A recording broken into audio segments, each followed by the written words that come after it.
beg to differ on that. That monkey had the freedom to come up and down, and he did leave his own physical body here, but it wasn't a case of being jammed. And I don't feel in any way, shape or form as if this monkey was distressed before leaving its physical body. Let's go and have a break. Okay. With Derek's insistence that the history was wrong about the famous Martin's ape, the night was taking an interesting turn. In the early hours of our night at Athelhampton Hall, most of the crew had retired to bed. That left just a few of us to continue our hunt. We decided to split into 2 groups covering 2 sections of the house. I don't think, to be honest, after what I went through before, the way I felt, it can get any worse than that, so bring it on. As for me, like Rick, we had a bit of a strange experience earlier. I feel like I've run a marathon. My legs are like, like lead, but I'm raring to go actually. After feeling 1 or 2 experiences earlier on, seeing the cradle rock. Did you see it actually rock? I've seen the end part of it, yeah. Wow. So you actually saw the movement on there? Yeah. Jason, the parapsychologist, Bev, our director, and myself decided to spend some time upstairs by the cot, which some of us had witnessed rocking by itself earlier in the night. I am that scared. You're right. I don't know why. I don't know what it is about this house. I don't It's a fear like of the it. unknown. That's what people are scared of. It's a fear of the unknown. I don't like. And this is the unknown. Yes. And we've had a few things happen, and you're a bit shook up. Yes.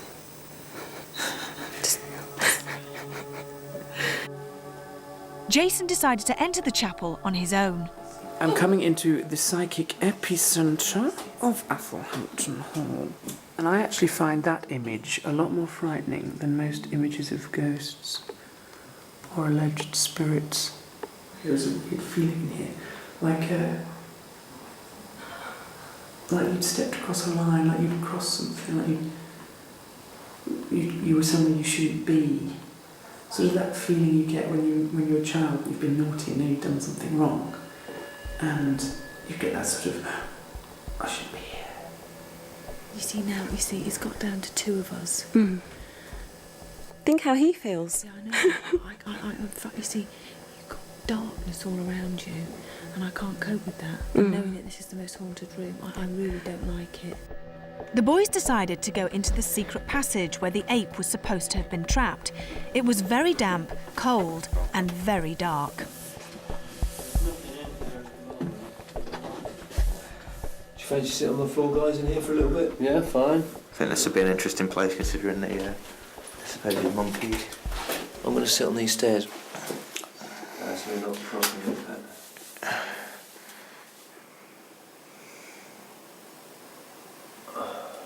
Please try to show yourself to us if you can.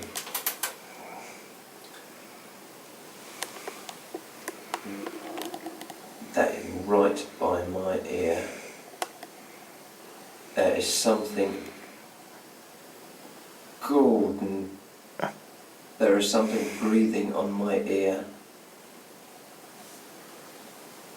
If you're behind there, try and show yourself. There is something definitely breathing on my ear. I don't mind. I don't feel threatened. Meanwhile, Jason had returned to join Bev and myself by the cot. During earlier filming, we had moved the cot from its usual location and had just come to the conclusion we might have caused offence. Okay, that's fine, thanks. Perhaps it's whoever or whatever this is annoyed that we moved it. We're very sorry Ooh. if moving it wasn't a good idea. Another spark. We shouldn't have moved it. If we're right in the assumption that we shouldn't have moved the cot here, and that you're displeased or upset that we've moved it for whatever reason, give us another sign with a flashing orb. Yeah. Yes, did you see that? Yes, I did. Thank you. So we shouldn't have moved the cot. I'm sorry that we moved it. I'm sorry. Yes, we'll put it back. I think we should put it back soon. Yes. Well, I've just had a very sort of strange experience anyway. Jason's probably going to totally disagree with what I'm about to say, but I think we sort of struck up a kind of strange conversation with an energy around the cot. We were asking various questions such as, you didn't like us moving the cot, you know, show us a light if you didn't, and a light would suddenly flash. So what we're going to do is put the cot back into the state bedroom.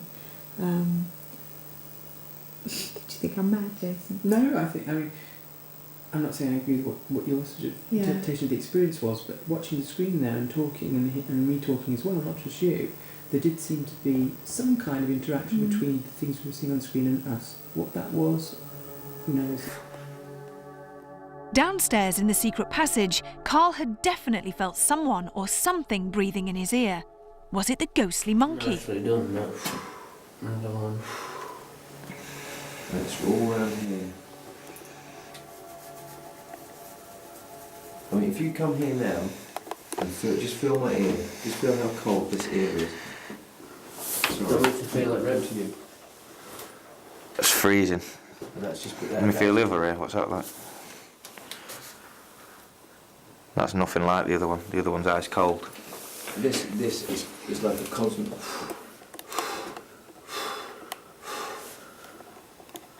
And it's back again now. It's doing exactly the same.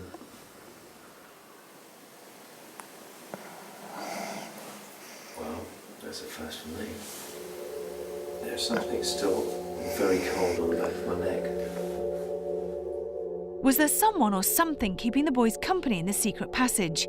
Whatever it was definitely making them feel uneasy. Upstairs, we continued to keep vigil by the cot. Now watch very closely around the bottom of your screen.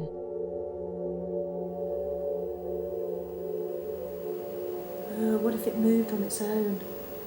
I'd be quite excited if it did. I've never actually seen an object move of its own accord. I've heard things moving. I've never actually seen something with my own eyes moving. I've seen it on video. Wow! Now that, did you see the way that flickered as it came out? Because dust just moves erratically. It doesn't move in straight lines. Now those are impressive. Although we didn't see the cot move, what we did see were these strange flashing lights.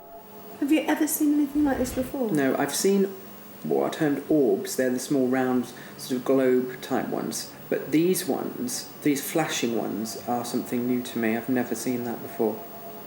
Never. What are orbs anyway?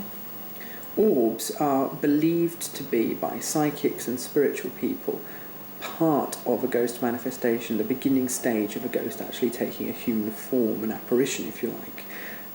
What we know of them scientifically is that we can't explain them, and that's all we know. Oh my gosh, look at that! Did you see that? I did, yeah. The reason that I'm particularly interested in that is because, as we said, we've had activity in that particular area in this room earlier on tonight.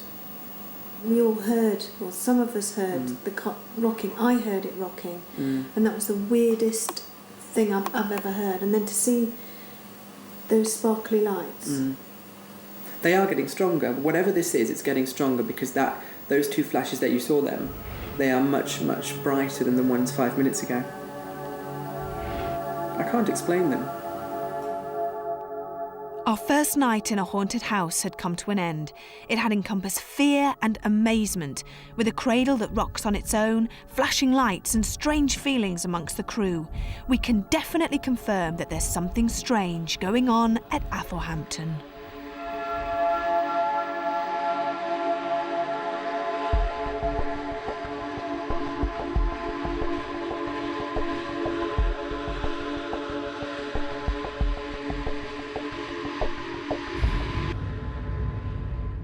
Well, over the last 10 years, I've taken part in hundreds, literally, of investigations of alleged supernatural or paranormal events, and most of the time, nothing happens at all. That dog was obviously seeing something strange. It was looking at something very intently, and when I moved my hand in front of its vision, it was straining to watch whatever it was looking at.